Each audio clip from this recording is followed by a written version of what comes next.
আপনারা দেখছেন বাংলা এগিয়ে। শহরে এসে ঠিক হয়ে যায়, কিন্তু আমাদের বাংলার সুন্দর বাংলা কলকাতা শহর এক্সপায়ারিটা দেখে দেবেন, কিন্তু এই জায়গা বলবে কি এই মালটা এইটাই আছে, এইটাই চাই। ওর জায়গা বলবে কি না এটা নেই, ওর জায়গায় এই কাজ, ওটাও এই কাজ করবে। হারগিস কিন্তু নেবেন না, কিন্তু ভাববেন কি এটা জাল আছে, আপনারা নেবেন তো ট্রেড মার্কা এমআর দেখে আপনারা কোনো ওষুধ কিনবেন।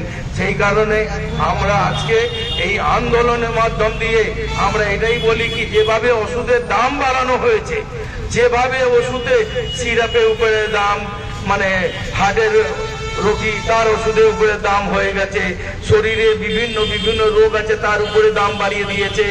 আপনার কি বলতে নেই, যেহেতু কি আরএসএস করে।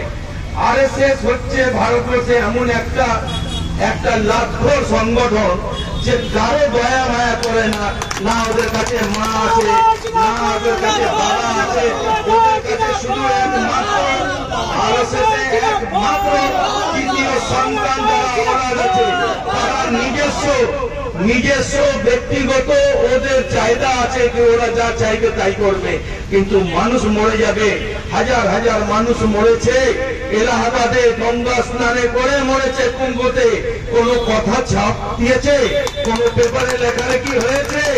এই করোনাতে অনেক জায়গা উত্তরপ্রদেশে 2500 যে বডি ওই গঙ্গাতে ব্রিজের উপর থেকে অ্যাম্বুলেন্স থেকে নিয়ে এসে ফেলে দিয়েছে, হয়েছে? কোনো কথা হয়নি। আর বাংলাতে জয় হিন্দ প্রকল্প, এখানে যে বার্নিং চূড়াতে যারা এক্সপায়ারি, যারা 3 মাস থেকে বডি যেগুলো ডিস্ট্রয় যে ফেলা থাকে মর্গে, সেটা নিয়ে গিয়ে কেএমসি ওইখানে জমা দিয়েছে জ্বালাতে। তারপরে এখানে সোর করে মহোদয় চুরি করে এখানে লাশগুলো, করোনা লাশগুলো জ্বালাচ্ছে। কত নির্লজ্জ এখানকার মানুষ যারা এই ধরনের আচরণ, এই ধরনের ব্যবহার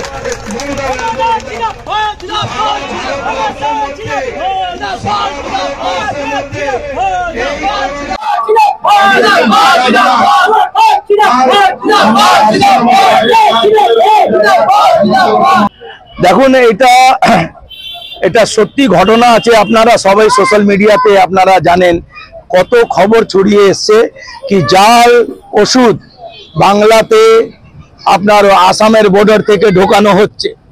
এটা পুরো প্রি প্ল্যানিং চলছে, এখানকার মানুষকে প্যারালাইজ করার জন্য এখানে জাল ওষুধগুলো ঢোকানো হয়েছে কি যাতে এখানকার মানুষ দুর্বল হয়ে যায়। আর এই দুর্বলতার মধ্যে আমরা নেশা, ওই জালে ওষুধের মধ্যে নেশা আছে, তারা নেশা হয়ে ভোট দিতে যাবে না, আমাদের কাজ হয়ে যাবে, এইসব পুরো প্ল্যান করে 26-এর নির্বাচনের এই প্ল্যানিং, এই প্রক্রিয়া চলছে। সেই কারণে আমরা আমাদের পার্টির তরফ থেকে, দলদের তরফ থেকে দিশা নির্দেশ আছে কি আমরা যেভাবে এই ধরনের জাল ওষুধ যারা বিক্রি করবে তাকে চিহ্নিত করব, তাকে সরকার আইন ব্যবস্থা নেবে, প্রশাসন আইন ব্যবস্থা নেবে, তাকে স্বাস্থ্যমূলক সাজা ওকে কঠিন স্বাস্থ্য যে ওকে দেওয়া হয়, সেটা নিয়ে আমরা এই আলোচনা করে আজকে আমরা এই সচেতন পথ সভা করলাম কি এখানে বেশব্রিজ, এখানে ঝিঝিরা বাজারে, কি আমরা মানুষকে বোঝাই আগে আপনারা যদি এই ওষুধটা নিতে যাচ্ছেন তো এই ওষুধটা আসল ওষুধ হচ্ছে এইটা। আমি এক্সাম্পল দিলাম, ফর এক্সাম্পল কি এই ওষুধটা হচ্ছে আসল। দোকানদার বললো কি এরই কম্বাইন্ড এই ওষুধটা আছে, আপনি এই ওষুধটা নিয়ে নেন, একই কাজ করে। তখন ভাববেন কি ও জাল ওষুধ আপনাকে দিচ্ছে, এটা জাল আছে, আপনি কখনো এটা নেবেন না। এটাই আমি আমার মা বোনেদেরকে, বয়োজ্যেষ্ঠ মানুষকে বোঝাতে চেয়েছি কি এর মধ্যে জাল থেকে সাবধান হতে হবে। আর জাল, আমরা বাংলাতে কোনোদিন জাল ওষুধে খেলা হয়নি। এইবারও আমরা কিন্তু কেন্দ্র সরকারকে এইবারে আর গুজরাটিদেরকে জবাব দিয়ে রেখেছি যে এখানে জাল ওষুধের কাজ আমরা হতে দেব না, আর মানুষকে ক্ষতি হতে দেব না। তো এখানকার মানুষের হৃদয়ে আছে, আর হৃদয়ে যে বসবাস করে সে কি কোনোদিন নিজের সংসারকে ভাঙবে বা মারবে? কখনো করবে না।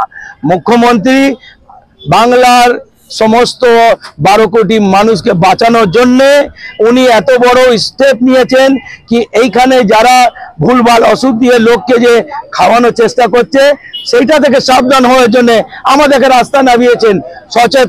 মানুষকে সচেত করো যেন জাল ওষুধটা না নেয়। আর উনি যেভাবে ভারতবর্ষে এই ধরনের মুখ্যমন্ত্রী আমার মনে হয় না কি আমি আমার 54 বছর বয়সে আমি মনে করি না কি এত ভালো মুখ্যমন্ত্রী, এত মানে কাজ করার মতো মুখ্যমন্ত্রী সেটা ভারতবর্ষে কেউ জন্ম নিয়েছে। একমাত্র মহিলা মুখ্যমন্ত্রী মমতা বন্দ্যোপাধ্যায়, তিনি জনগণের সঙ্গে যা যা করেছেন, যা প্রকল্প করেছেন, ভারতবর্ষের মধ্যে অনেকে তারা চিট করেছে। এইখানে লক্ষ্মী ভান্ডার করেছে, কেউ লাডলি বায়না করেছে, এইখানে স্বাস্থ্য সাথী করছে, আয়ুষ্মান ভারত করেছে। সব বাংলা থেকে মুখ্যমন্ত্রী আগে থেকে সমস্ত এই প্রকল্পগুলো উনি করেছেন। সে তার কপি করে তারা যে অন্য অন্য প্রান্তের মধ্যে কেন্দ্র সরকারও করেছে, কপি সে করেছে। সেটা নিয়ে বোঝা যায় কি মুখ্যমন্ত্রী কি মানুষের জন্য ভাবেন। তিনি ভাবেন কি এইখানকার যে মানুষ তারা সুস্থভাবে শান্তিতে থাকুক, তাদের দুটো রুটি হোক, তারা বাড়িতে বসে খাক, শান্তিতে খাক, বাড়িতে ভালো করে ঘুমোক, এটাই মুখ্যমন্ত্রী মমতা বন্দ্যোপাধ্যায় চান। আর আমরাও চাই কি মানুষ যদি শান্তিতে থাকে তাহলে কোনো বিবাদ হবে না, আর না কোনো রকম কোনো সরল মানে কোনো কাজের কোনো বিষয় হবে। বিষয়টা হবে যারা এই ধরনের দুর্নীতি কাজ করছে, যারা জাল ওষুধ খাওয়ানোর চেষ্টা করছেন। জাল ওষুধ খাওয়ার মানে নেশা হওয়া, ওই নেশার যে কাজগুলো শুরু করছে, এইটাকে কিন্তু আমাদেরকে মানুষকে সচেতন করার জন্য আমরা উঠে পড়ে লেগেছি কি জানো ওই ওষুধটা জাল ওষুধ খায় না, যাতে নেশা হবে, নেশা হয়ে ব্রেন চোক হয়ে যাবে, সে 26-এ আর ভোট দিতে পারবে না। এটা টোটাল পলিটিক্যালি মাইলেজ নেওয়ার জন্য রাজনৈতিক ষড়যন্ত্রের মধ্যে এই ওষুধটাকে বাংলাতে ছড়ানো হচ্ছে। সেটাকে আমরা কখনো এই বাংলাতে ওই জাল ওষুধকে আমরা এখানে উৎপন্ন হতে দেব না, তাকে ভ্যানিশ করে ছাড়বো।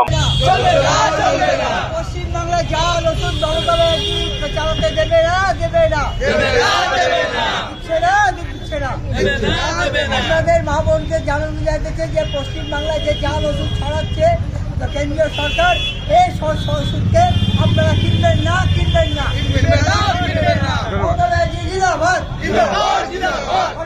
আমাদের কাউন্সিলর যে আপনাদের এত সুন্দর কথা বলতে এসছে তার জন্য তাকে